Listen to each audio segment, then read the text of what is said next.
Hey everyone, welcome back with me again in this channel. So on today's video, I'm gonna give you a tutorial on how to remove the CapCut video ending permanently.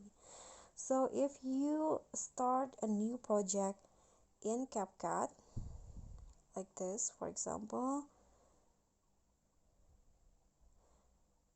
so by default there will be an ending, CapCut video ending like this, that CapCut will automatically add it to your editing here on the timeline.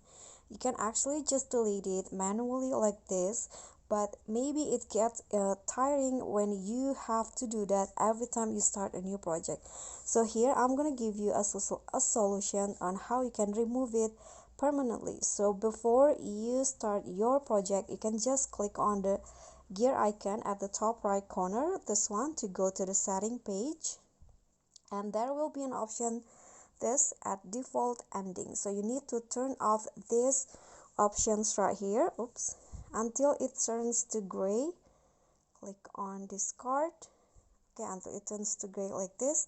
So when you go back and then start your new project, the video ending will not be added at the end of your timelines in here.